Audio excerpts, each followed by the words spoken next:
The Arbinger Institute is a coaching and training company with over 40 years of experience.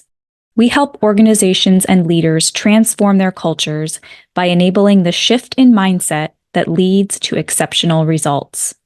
Learn more at www.arbinger.com. That's www.arbinger.com.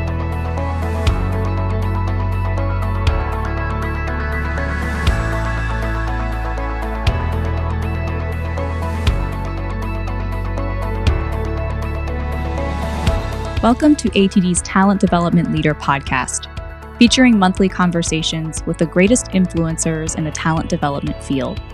We cover the latest trends, hot topics, and future-focused ideas that current and aspiring TD leaders need to know. Learn more by visiting www.td.org and searching for Talent Development Leader podcast. Victoria Trammel is a seasoned facilitator and leadership consultant who brings almost 2 decades of experience supporting the intelligence community to her work with Arbinger. Her expertise in strategic planning, employee engagement, leadership development, and process improvement were sharpened in the fast-paced and ever-dynamic world of human intelligence operations. She began her career in joint counterterrorism operations, igniting a love of instructional design and facilitation while supporting partners around the globe. In subsequent positions, Victoria continued to embrace opportunities for learning and people development through leadership roles across the intelligence community, from small niche operational programs to enterprise-wide software development programs to corporate culture initiatives. Most recently, as a program manager of 65 employees at Leidos, Victoria had the opportunity to establish and develop her program leadership team under the guidance and coaching of the Arbinger Institute. Through the power of Arbinger's work, the team evolved from a loose gathering of individuals with vague responsibilities to a passionate, innovative group of leaders who love their people as much as the mission. In doing so, they emerged as the next generation of leaders for the organization. Victoria has indispensable hands-on, real-world experience of creating organizational culture change through the outward mindset. Victoria has a beautiful blended family of 6 that enjoys planning vacations around experiencing different cultures through the power of food. She is fluent in French and speaks a couple other languages, though most of her vocabulary revolves around eating. Hi, Victoria. Thank you for being with us today. Thanks so much for having me. Today, we are talking about employee disengagement. When ATD recently surveyed talent development leaders to learn their most pressing challenges, respondents reported combating employee disengagement as their top challenge. We conducted this same survey over a year ago, and employee disengagement did not make the list of top 5 challenges. This means it surfaced in 2024, this year, as a new pressing priority that TD leaders are facing. Victoria, with your work at Arbinger Institute, you do a lot with leadership. You've worked with a lot of people in those roles. We've talked about how you've transformed employees at Leidos. Curious, in your work and your experience, what are your thoughts on this? Does it surprise you that employee disengagement has emerged as a major challenge in recent months? And if so, why do you think this might be? It does a little bit, if I'm being honest. I don't know if it's necessarily that it has emerged so much as maybe other factors have become less significant. But I think employee engagement is something that really I think we've been battling in earnest since COVID, right? When the world turned upside down and traditionally in-person organizations had to learn how to function remotely, there's a degree of intentionality that's now required of leaders that wasn't necessarily so something that they really had to think about, right? Like you could do a walk by somebody's office and have a conversation and build that connection in a way that you really had to make an effort to do so once we all went virtual. And during the pandemic, I didn't necessarily have the luxury to be virtual. The organization that I was working for at the time required us to be in the office just by nature of the work that we were doing. But even then, you had social distancing and that kind of stuff that precluded us from being able to, sit down and grab a cup of coffee and talk about life. And so I think we've kind of transformed in a lot of ways, if we're not careful, I'll say, to a culture of contact rather than a culture of connection. We talked about points of contact, and that's where I need something, so I reach out and you give me what I need. And so it becomes very transactional, and we lose that relational element. And if you talk to employees, that relational element is what's so critical to engagement, right? Being seen, being heard, being valued, being understood. It was a little bit surprising to me that this seems to, have emerged in the survey. I just wonder how much of it is, I don't know that I would call it a new problem so much as maybe a more pressing problem. I've been in this field for quite some time. We've been talking about employee engagement forever. It's always a thing, right? I think when it pops up or when it's a stronger challenge for some, there's just a different context around it, right? Like you mentioned, kind of post-pandemic or hybrid workforce. What are the factors that are increasing in disengagement now?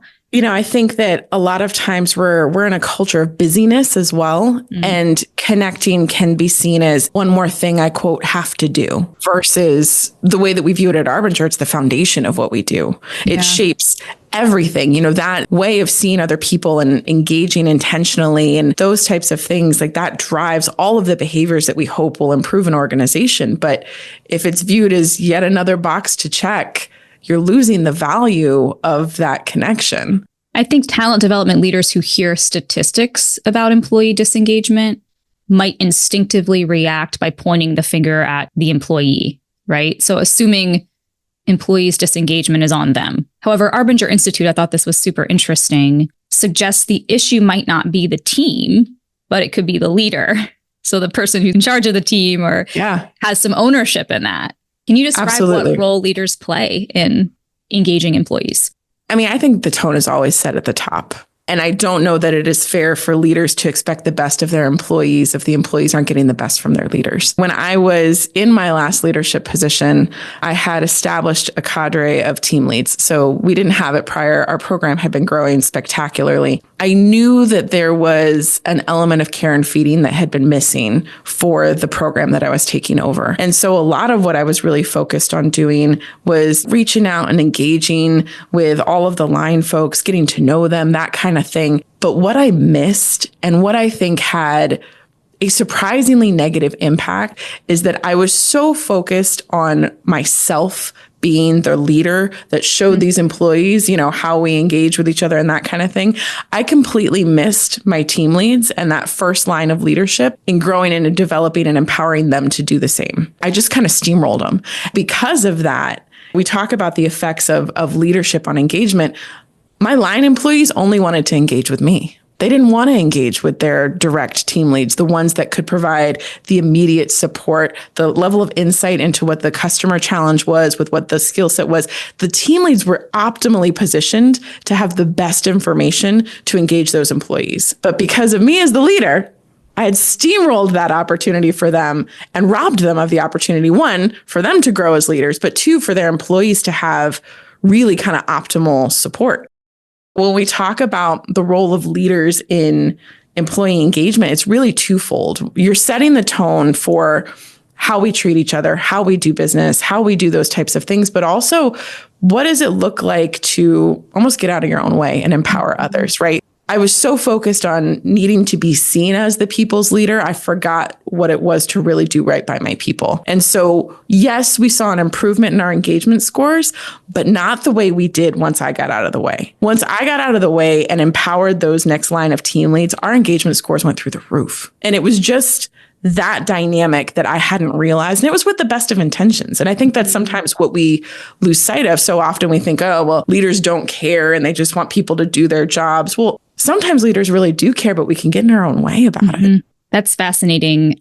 I think all of the themes of empowerment and I assume even some delegation in there resonate with our audience of talent development leaders. Obviously, these are people who care about their people. That's why they're in these roles. But I think we get in these positions of leadership and it becomes about us, right? And about how we, as you said, can prove ourselves, maybe even dealing with imposter syndrome at times or whatever else we're going through. But then when you can really, as you said, get out of your way and let your people do their thing, makes a lot of sense. And it takes a degree of vulnerability, right? Because you have to be willing to let things maybe not go 100% the way that you thought that they would go. I had leaders in my team lead cadre that would execute in a way completely different than the way that I would. And I had to be okay with it. That was probably the hardest part for me because it's just not the way that I would do it. I think differently. That was certainly challenging, but you talk about, ownership. It engenders this spirit of self-accountability that makes being a leader so much easier. If I'm not having to spend time holding people accountable and instead they're coming to me saying, hey, I didn't do this quite right and I think I need to do something different. And would this in fact be helpful to what we're trying to achieve as an organization? Like that was the dream. I was kicking myself considering how long I had basically stifled that type of relationship with my leaders. It was eye-opening to say the least, a little bit disappointing in terms of how long it took me to get there, but encouraging thinking about how many more opportunities we had to go from there. Well, I appreciate your vulnerability here and authenticity of that story. It sounds like it's about giving up control, right? I mean, I even think on a home front with your kids, if you're a parent, giving them more responsibility, but then knowing they're not going to do it the way you want to be done. But then, yes, they're being empowered. It's a cycle that's really beautiful to kind of put in place. Oh, yeah. The number of times my kids have come out of their rooms looking like they get dressed in the dark. I was like, ooh, this is what we're choosing today. Okay. Then I have to realize that's more about me, right? If I'm getting upset about it, it's because I'm concerned about how I'm being perceived as a parent when my kid comes out looking halfway to crazy, So interesting. So true. So we're talking about leaders who are giving up control, engaging employees by giving them more power, more ability to make decisions, to take risks. This sounds like a leader who Arbinger talks about radically self-aware leaders. Research conducted by Harvard Business Review shows that self-awareness can be more helpful to leaders than an MBA. Rather than cultivating self-awareness, however, most leaders fall into the trap of self-deception, harming their own leadership and their organization's performance. Please explain what you mean by self-deception in the context of leadership. I think it's such a fascinating term and something you don't hear much when you in the leadership conversation. How does it show up and how might a leader identify it in their own brand? Yeah. So self-deception is so fascinating. When we talk about self-deception, what we're talking about is that I am not aware of the whole truth, that there is a portion to which I'm resisting the fact that I may be contributing to problems that have a negative impact on others. I'm ignoring part of the story. And so it's an interesting juxtaposition. You talk about self-awareness. Self-awareness, when we really thinking about it in its entire context, is not just me being aware of me. It's me being aware of my impact on others. Self-deception is effectively ignoring that impact on others and not being cognizant of just the extent that that's making things more difficult. And it's not necessarily even with malicious intention. For example, when I had my team leads, a lot of them would come to me with questions about HR, with legal, process, procedure. They needed to know how an expense report was routed, what those rules were regarding those expense reports. And I would say, I'll just take care of it. I'll just take care of it for you. I got it. Right? I'll knock it out. No big deal. I've been on the corporate side before. I knew all the people. You do what you need to do. And instead, I'm just going to take care of this. Well, it wasn't until my deputy at the time pulled me aside. She's like, hey, when you do that, I don't get the chance to learn. And so I'm not able to grow in my career and I'm not able to be you one day. I was completely unaware of that fact. I was self-deceived, if we're using that terminology, because I was not aware of my impact on her and my other leaders, that I was effectively taking away learning and development opportunities for them by, quote, being helpful. And because I wasn't even curious about what those objectives were, and I wasn't interested in what it was that they were trying to achieve, that's how I was living in that kind of self-deceived existence. And so, when we talk about how you can recognize it, a lot of times we talk about red flags. What are those things that signal to you that you might be focused more on yourself than you are on others? In that moment, I was feeling like I needed to be the go-to. I loved having all of that information. I loved having all the knowledge. I loved being able to give all those answers. And that in and of itself isn't a problem, right? Wanting to be helpful and have answers isn't the issue. It's when that becomes my primary focus, me feeling like I have all the answers or me appearing as though I have all the answers is now my focus rather than actually being helpful to our organization to achieve objectives. Is it also about feedback? I'm just trying to think about how do you uncover your blind spot? I do think self-deception, when you first hear that, it sounds a little scarier than when you unpack it here. Yeah.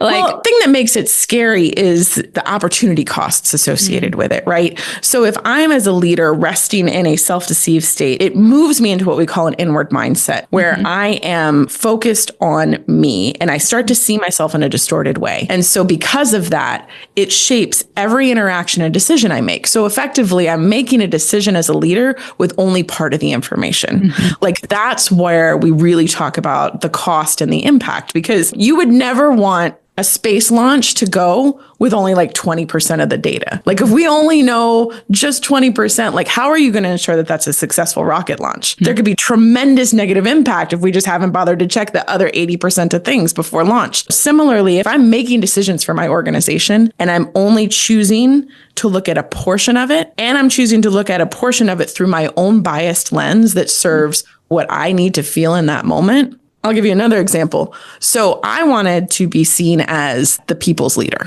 Like that was my thing. And so because of that, I created an us versus them mentality. It was us on the program versus them at corporate. Tell me how that helps my people. Cutting them off from corporate resources because now corporate's the big bad entity, but I'm here for you because I'm your program manager and we're going to get it together, like get through it together. That's not helpful. Like if they're genuinely interested in how they can best serve the organization and they're genuinely interested in growing and having a career in this company, like how is it helpful to them to create an us versus them mentality where now corporate is the enemy? But if you had asked me in that moment, I was doing right by my people. I was protecting them. I was looking out for them. And everything, every interaction became about me under the auspices of, quote, caring about my people. But in reality, I wasn't. Right. That's self-deception, right? Because now you think I've affected, dozens of souls on my program, their perception of a company, potential, future development opportunities for them individually, for the organization, leveraging their skills. Like the ripple effect is tremendous because of me. I mean, the flip side of that is the opportunity is then tremendous once you realize how much of an impact you can have. Because it's 100% me. It is my perception. It's my willingness to be curious about what it is that people are trying to achieve, what they're trying to accomplish, the challenges that they're running into, the needs, all of those things. It's me. I have control. I have the ability to flip that and then become a positive impact to those that I'm leading, vice a negative one. You mentioned that inward mindset. In your bio, we referenced the outward mindset. Could you talk a little bit about that? Yeah. So inward mindset is really, it's self-focused. I'm most concerned about me. It's about me and my results. It's about me getting what I need to get done. When we talk about outward mindset, it's me working in a way where I take others into account. It's not necessarily doing extra things, and certainly wouldn't want it to conflate it with being, quote, nice. Nice and not nice is not inward, outward.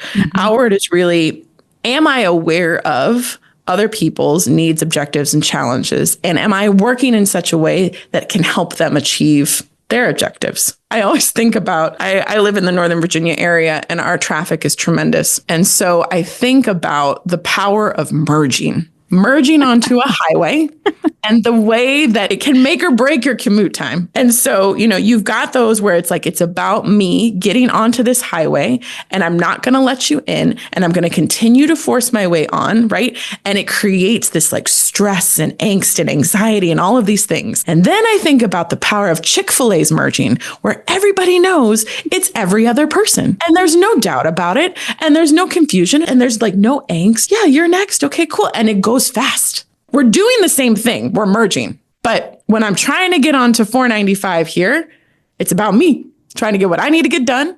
And I will cut people off and I will make sure that they can't get on and we go slower. Whereas at Chick-fil-A, it's about all of us getting our food. And so we will merge in such a way that we get there faster.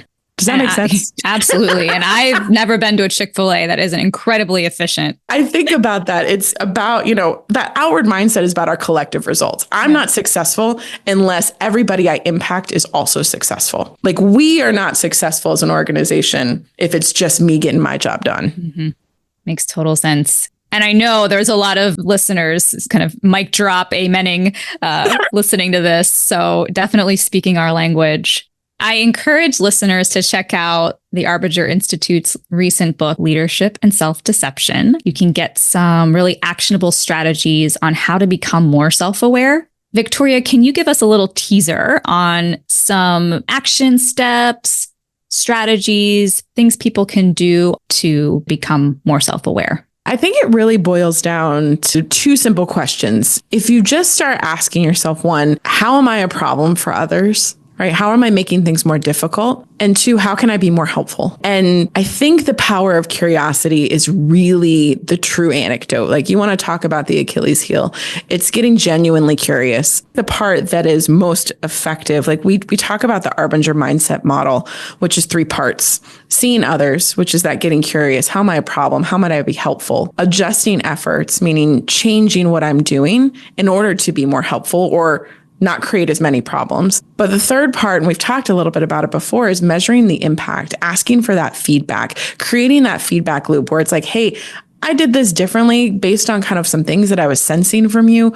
Was that helpful? And the conversation can literally be that long. I know a lot of times when I'm working with clients or even when I was working with my team, it was like, well, now I have to have this big, long conversation. No. You guys asked me to put my out of office up, 2 days prior to departure rather than 1. I did that this last go around. Was that helpful? That is the 3-step process right there, right? Like, super easy. Mm-hmm. But I think that a lot of times we get functioning on assumptions, and it's easy to do so because we're working fast. We've got a lot of pressures down on us. We've got deadlines. We've got things that we have to meet. And so we function on what we think we know. A lot of times it's with the best of intentions. When we think about negative impacts of leadership, we think because a leader is mean or a micromanager or self-serving or inattentive, and we ascribe a lot of negative characteristics to this, but really it can be the best of intentions, but with a lack of awareness of the impact. So I was trying to get some things done around the house. My husband has recently had surgery, and I was trying to take care of a lot of the household duties that he does, right?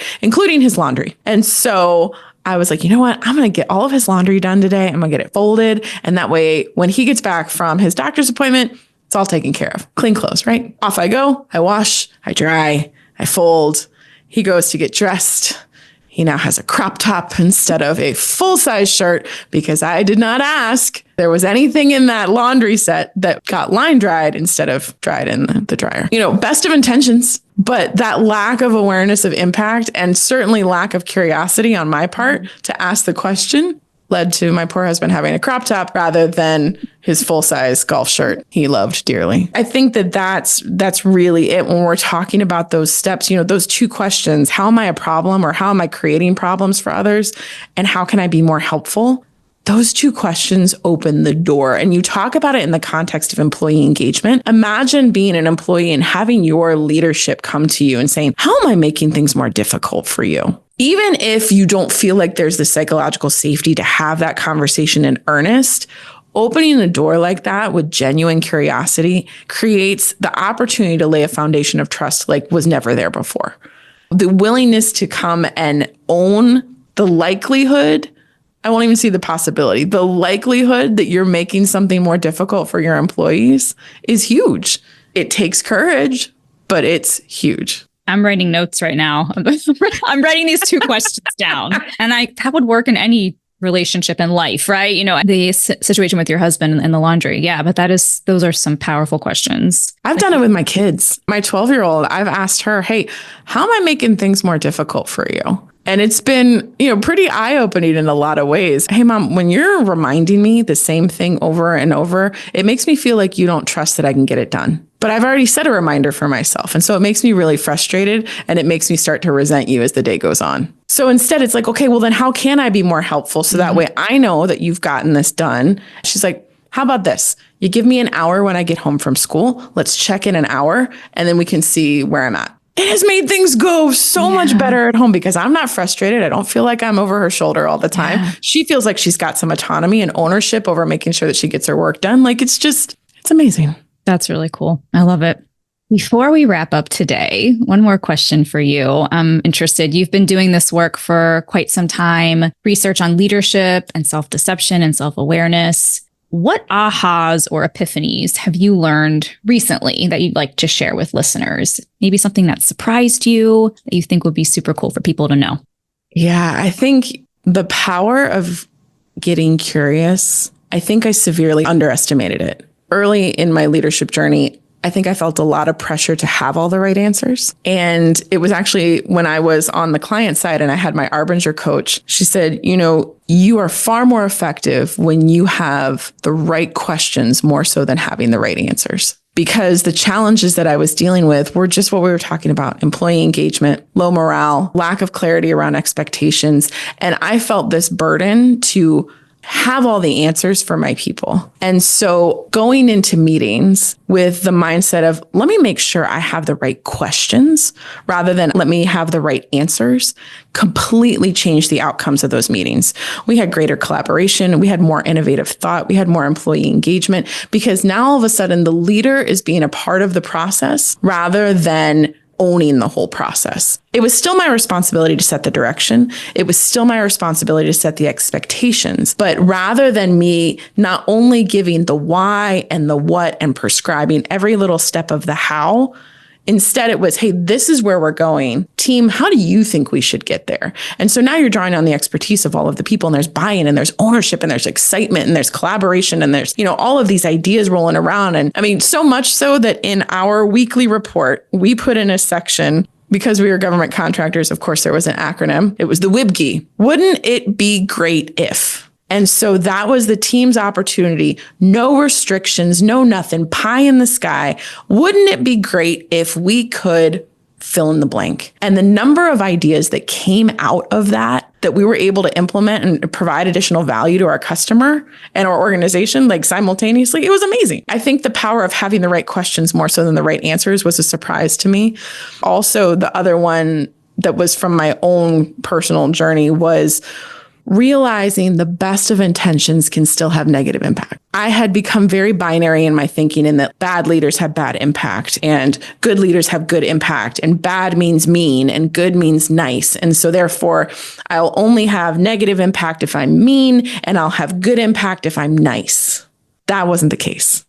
If anything, in expending all of these efforts to have nice interactions, I missed the opportunity to provide really necessary feedback. In all of my attempts to be liked, I was avoiding difficult conversations. Once I was able to get over that, the entire dynamic of my relationship, not only with my team, but my customer, changed. And when I left, one of the pieces of feedback they gave me is they said, we've never felt like we've had a partnership with an organization like yours. It's always been, we set the direction, you just execute what we tell you to do.